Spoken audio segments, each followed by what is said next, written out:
Dear student, JPSC digital study में आपका स्वागत है। आज 12th हिस्ट्री के अंतर्गत आपका टॉपिक है मौर्य साम्राज्य के संचालन में भूमि व नदियों दोनों का योगदान। यानी मौर्य साम्राज्य के संचालन में भूमि का क्या योगदान था व नदियों का क्या योगदान था। जैसा कि आप जानते हैं मौर्य साम्राज्य के संदर्भ में कि चंद्रगुप्त मौर्य ने किस तरह से मौर्य साम्राज्य की स्थापना की, अपने गुरु चाणक्य के सहयोग से किस तरह से घनानंद के शासन व्यवस्था को वहां के अपने आधिपत्य में लेकर के उसको उसके पद से हटा करके वहां पे अपने अधीन किया और धीरे धीरे पूरे भारत में अपने शक्ति के बल पे विशाल साम्राज्य की स्थापना की। तो इस तरह से भारत में राजनीतिक एकता स्थापित करने वाले चंद्रगुप्त मौर्य भारत के पहले शासक थे, पहले सम्राट थे और उन्होंने अपनी इतनी विशाल साम्राज्य की विस्तृत कर लिया। इतना विस्तृत उसका साम्राज्य था कि उसके शासन व्यवस्था को संचालन के लिए भूमि व नदियों का योगदान कैसे हुआ, यानी भूमि के माध्यम से, नदियों के माध्यम से कैसे शासन को संचालित किया जाता था, क्योंकि दोनों मार्गों के माध्यम से ही संभव था। इतने विशाल साम्राज्य जहां आज के समय में परिवहन कितने सारे साधन हैं, उस टाइम में प्राचीन काल में परिवहन के साधन सीमित थे। मोटर गाड़ी, रेलगाड़ी तो थी नहीं उस टाइम में। तो ऐसे परिस्थितियों में जल मार्ग नावों के माध्यम से, थल मार्ग बैलगाड़ी, घुड़सवारी, रथ, इन्हीं सब के माध्यम से आवागमन को यूज किया जाता था। आवागमन के ये क्या थे? माध्यम थे। तो इनके माध्यम से जो है शासन संचालित होता था, नदी मार्ग से और थल मार्ग से, क्योंकि यही दोनों माध्यम थे और इन्हीं माध्यमों से शासन का संचालन करना था। विशाल साम्राज्य था, बहुत ज्यादा विस्तृत था। ऐसे परिस्थिति में केवल एक ही मार्ग से शासन संचालन करना संभव नहीं था, इसलिए दोनों का योगदान आवश्यक था। दोनों मार्गों को दुरुस्त करके ही शासन संचालित करना संभव था। तो आइए विषय वस्तु को आगे बढ़ाते हैं और समझते हैं कि कैसे दोनों का योगदान था। मौर्य साम्राज्य अत्यंत विशाल साम्राज्य था। जैसा कि आप जानते हैं मौर्य साम्राज्य प्राचीन काल में इतना विशाल साम्राज्य था। उसके पहले यहीं से आपका ऐतिहासिक चीजें शुरू होती हैं। उसके पहले छोटे छोटे शासन व्यवस्था थी, छोटे छोटे सीमाएं थी राज्यों की, 16 महाजनपद जैसा कि आप पढ़े थे। और इसके पश्चात जब चंद्रगुप्त मौर्य शासक बनता है और किस तरह से पूरे क्षेत्रों को अपने आधिपत्य में करता हुआ लाखों की संख्या में करते थे। इंडिका में उल्लेख मिलता है उसने 6 लाख सेनाओं के साथ जो है पूरे भारत में रौंदते हुए अपने सभी क्षेत्रों को अपने अधिकार में कर लिया। तो इस तरह से अपनी विशाल सेना के साथ पूरे भारत को अपने आधिपत्य में कर लिया और एक विशाल साम्राज्य की स्थापना की। तो जैसा कि विदित है चंद्रगुप्त मौर्य का साम्राज्य बहुत ज्यादा विस्तृत था। मौर्य साम्राज्य की सीमाएं पूर्व में बंगाल की खाड़ी से लेकर, डियर स्टूडेंट यहाँ पे आप लर्न रखेंगे, एक अलग नोट्स बनाएंगे शॉर्ट क्वेश्चन के लिए। जैसे पूर्व में कहाँ तक था तो उसको लर्न रखेंगे बंगाल की खाड़ी, बंगाल की खाड़ी को नोट्स बना लेंगे, नोट कर देंगे कि इसकी सीमाएं जो है, साम्राज्य की जो सीमाएं थी पूर्व में कहाँ से? बंगाल की खाड़ी से। तो एक क्वेश्चन, शॉर्ट क्वेश्चन विकल्पित से क्वेश्चन आए तो पूर्व में कहाँ तक विस्तृत था? बंगाल की खाड़ी से। तो एक वाक्य ही, एक लाइन ही आप कॉपी में अलग से अतिरिक्त क्वेश्चन नोट करेंगे कि मौर्य साम्राज्य की पूर्व में सीमा कहाँ तक थी। तो एक लाइन में सीधे सीधे क्या लिखेंगे? बंगाल की खाड़ी।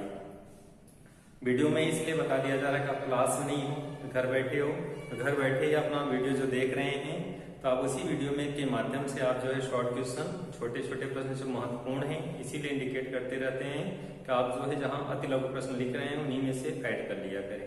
तो यहाँ पे भी आपकी एक लाइन का क्वेश्चन है। क्या क्वेश्चन है कि मौर्य साम्राज्य की सीमा पूर्व में कहाँ तक विस्तृत थी। तो एक लाइन आगे आंसर क्या लिखेंगे? बंगाल की खाड़ी। फिर आगे लिखेंगे पश्चिम में ईरान की सीमा तक। तो पश्चिम को फिर अगली लाइन में ऐड करेंगे, नेक्स्ट अगली लाइन में शॉर्ट क्वेश्चन के लिए कि पश्चिम में मौर्य साम्राज्य की सीमा विस्तृत थी कहाँ तक? ईरान तक। एक दूसरा क्वेश्चन आपका महत्वपूर्ण हो गया। उत्तर में हिमालय की तलहटी तक। यहाँ पे तीसरा क्वेश्चन आपका शॉर्ट क्वेश्चन रेडी है, आप उसका नोट्स में लिखेंगे। उत्तर में कहाँ तक विस्तृत था? हिमालय की तलहटी तक, यानी हिमालय तक, पूरा हिमालयी क्षेत्र तक पूरा विस्तृत था। फिर दक्षिण में अगला क्वेश्चन इसी से बन रहा है, तमिल देश की सीमा तक विस्तृत था। तो यहाँ पे आपके 4 क्वेश्चन निकल करके आए। पूर्व में पश्चिम में, उत्तर में और दक्षिण में। फिर से रिपीट करते हैं क्योंकि आपका ये 4 क्वेश्चन वेरी इंपॉर्टेंट है। बहुत सारे क्वेश्चन है, आप जब क्रमबद्ध तरीके से धीरे धीरे आप समझते चलते हैं तो आपका जो शब्दकोश भी मजबूत होता है, छोटे छोटे प्रश्न भी यहीं से तैयार होते चलते हैं। अलग से आपको क्वेश्चन नहीं मिलेंगे कि अलग से आपका कहीं एग्जाम में अलग से एक नोट्स दे दिया जाए, उसी के आधार पे आप जो है क्वेश्चन तैयार कर लें, क्योंकि आपका एक क्रमबद्ध तरीके से चल रहा है और इसी में से आपके बहुत सारे क्वेश्चन निकल करके आएंगे। तो अभी से आप जो है मस्तिष्क को अपने स्थिर रखेंगे और यहीं से जो है आप अपना नोट्स तैयार करते चलेंगे तो आपके कुछ महत्वपूर्ण क्वेश्चन अभी से अलग होते चलेंगे। तो यहाँ पे आपके 4 क्वेश्चन निकल करके आए अति लघु उत्तरी महत्वपूर्ण कि मौर्य साम्राज्य की सीमा के चारों क्षेत्र, यानी पूर्व में बंगाल की खाड़ी, फर्स्ट क्वेश्चन पूर्व में कहाँ था, बंगाल की खाड़ी। फिर पश्चिम में क्या दिखाएंगे, ईरान, यहाँ दिखा देंगे पश्चिम में ईरान। फिर उत्तर में दिखा देंगे हिमालय क्षेत्र, हिमालय की तलहटी तक विस्तृत था। फिर दक्षिण में दिखा देंगे तमिल देश तक। इस तरह से आपके 4 क्वेश्चन हैं, पूर्व में कहाँ तक, पश्चिम में कहाँ तक, उत्तर में कहाँ तक और दक्षिण में कहाँ तक। 4 क्वेश्चन यहीं पे तैयार हो गए। तो इसी से दीर्घ भी आपका बनता है, शॉर्ट क्वेश्चन भी इसी से बनता है। जब तथ्यात्मक चीजों को तैयार किए रहेंगे तो दीर्घ तो हो ही जाएगा। शॉर्ट क्वेश्चन जो आते हैं क्वेश्चन, उसमें से अगर आपका तैयार नहीं रहता तो अंक आपके पूरे कट जाते हैं, इसलिए आप इस तरह से तैयार करेंगे।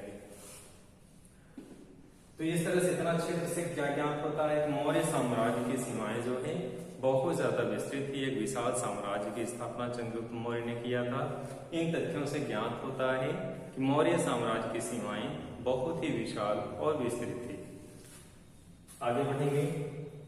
इतने विशाल साम्राज्य को सुचारू रूप से शासन संचालित करने के लिए तथा व्यापार वाणिज्य का संचालन करने के लिए आवागमन के साधनों की भूमिका अत्यंत महत्वपूर्ण होती है। जैसा कि आप जानते हैं, चाहे प्रशासनिक व्यवस्था हो चाहे व्यापार हो, दोनों के लिए परिवहन के साधनों का महत्वपूर्ण योगदान होता है। बिना परिवहन के साधनों का व्यापारिक वस्तुएं एक स्थान से दूसरे स्थान को नहीं पहुंचाई जा सकती, या फिर विस्तृत मार्केट है, विस्तृत बाजार है, तो ऐसे में अगर वस्तुओं को एक स्थान से दूसरे स्थान पर नहीं ले जाया जाएगा तो व्यापार प्रगति अवस्था में नहीं पहुंच पाएगा। दूसरा तथ्य इसमें क्या निकल के आ रहा है कि अगर प्रशासनिक व्यवस्था, चूंकि बहुत बड़े क्षेत्र में उसका साम्राज्य विस्तृत था, छोटे क्षेत्रों में तक था नहीं। अगर विशाल साम्राज्य है तो ऐसे स्थिति में शासन को संचालित करने के लिए कहीं पे सूचना देनी है, शासन संचालित करना है, सैनिकों को भेजना है, तो अगर परिवहन के साधन सही नहीं होंगे, अच्छे नहीं होंगे, तो शासन संचालित करना संभव नहीं है। तो ऐसे स्थितियों में चाहे व्यापार के दृष्टिकोण से हो, चाहे शासन करने के दृष्टिकोण से हो, चाहे शांति व्यवस्था बनाए रखने के दृष्टिकोण से हो, किसी भी रूप में दोनों मार्ग दुरुस्त होने चाहिए। दोनों मार्ग के दुरुस्त होने से ही शासन व्यवस्था सही रूप में संचालित हो सकती है। व्यापार के लिए भी तभी संभव है, व्यापार तभी विकसित होगा, तभी संचालित होगा अच्छे तरीके से जब परिवहन के साधन विकसित अवस्था में होंगे, क्योंकि परिवहन के साधनों के अभाव में दोनों समस्याएं हैं, ना प्रशासनिक व्यवस्था संचालित की जा सकती है, ना ही व्यापार व्यवस्था को उन्नति बनाया जा सकता है। व्यापार की उन्नति के लिए भी परिवहन के साधनों का होना अति आवश्यक है और प्रशासन को संचालन के लिए भी क्या होना चाहिए, परिवहन के साधनों का विकास होना आवश्यक है। तो यहाँ जो भी दोनों चीजें दिखाया है, प्रशासन व व्यापार, दो चीजें हैं। तो प्रशासन व्यापार वाणिज्य का संचालन करने के लिए आवागमन के साधनों की भूमिका महत्वपूर्ण होती है। क्यों महत्वपूर्ण होती है? क्योंकि अगर प्रशासन चलाना है, सूचना देना है, सैनिक भेजना है, कोई आवश्यक कार्य चीजें हैं उसको संपादित करना है, व्यापार करना है, व्यापारिक वस्तुएं एक स्थान से दूसरे स्थान को भेजनी है, वहां से दूसरी वस्तुओं को अपने क्षेत्र में लाना है, तो ऐसी स्थिति में परिवहन के साधनों का होना आवश्यक है। बिना परिवहन के साधनों का कोई भी व्यापारिक वस्तुएं एक स्थान से दूसरे स्थान पे नहीं भेजी जा सकती और ऐसी कठिनाईपूर्ण स्थिति के कारण व्यापार में प्रगति के बजाय अवरुद्ध होगा, प्रगति स्थिर हो जाएगी, विकास नहीं होगा। इसलिए परिवहन के साधन जितना विकसित होंगे उतना ही व्यापार विकसित अवस्था में होगा। परिवहन के साधन अच्छे होंगे तो वहां पे सर्विस तुरंत दी जा सकती है, शांति व्यवस्था तुरंत प्रदान की जा सकती है। अगर रास्ते ही गड़बड़ होंगे तो जैसे मान लीजिए कोई दुर्घटना हो गई, कोई समस्या हो गई, तो सरकार या प्रशासन कैसे उसको वहां तक राहत सामग्री लोगों को पहुंचा सकती है, दिक्कत है। तो ऐसे परिस्थितियों में परिवहन के साधनों का विकसित होना जरूरी है, जिससे सरकार वहां तक राहत सामग्री पहुंचा सके, सरकार अपनी प्रशासनिक व्यवस्था को संचालित कर सके, या व्यापार को विकसित करने के लिए परिवहन के साधनों का होना अति आवश्यक है। अगला है इसी क्रम में मौर्य साम्राज्य की राजधानी पाटलिपुत्र, यहाँ पे भी महत्वपूर्ण है। मौर्य साम्राज्य की राजधानी पाटलिपुत्र गंगा नदी के मार्ग एवं स्थल मार्ग के किनारे बसी थी। तो दो चीजें हैं, क्योंकि राजधानी के लिए वहां तक पहुंचने के लिए दोनों चीजें अगर मिल जाए तो और बेहतर चीज है, क्योंकि राजधानी पहुंचने के लिए, राजा तक पहुंचने के लिए जितना ही परिवहन के साधन विकसित होगा, सूचनाएं उतनी आसानी से शासक तक पहुंचाई जा सकती हैं। अगर मान लीजिए मार्ग सही नहीं है, परिवहन के साधन विकसित नहीं है, तो शासक तक कोई सूचना पहुंचानी है तो समस्या आएगी, या शासक को कोई प्रशासनिक व्यवस्था भेजनी है, सेना भेजनी है, रसद सामग्री भेजनी है, सैनिक भेजना है, कोई भी चीज संपादित करनी है, तो परिवहन के साधन अगर दोनों हैं, नदी मार्ग भी है और थल मार्ग है, तो और ज्यादा क्या होगा, आसानी होगी एक स्थान से दूसरे स्थान को जाने के लिए। अगला है मौर्य साम्राज्य की राजधानी, जैसा कि आपके पाटलिपुत्र गंगा नदी के जल मार्ग एवं स्थल मार्ग के किनारे बसी थी। स्थल मार्ग द्वारा केवल नदी के बहाव वाले स्थानों तक पहुंचना संभव था।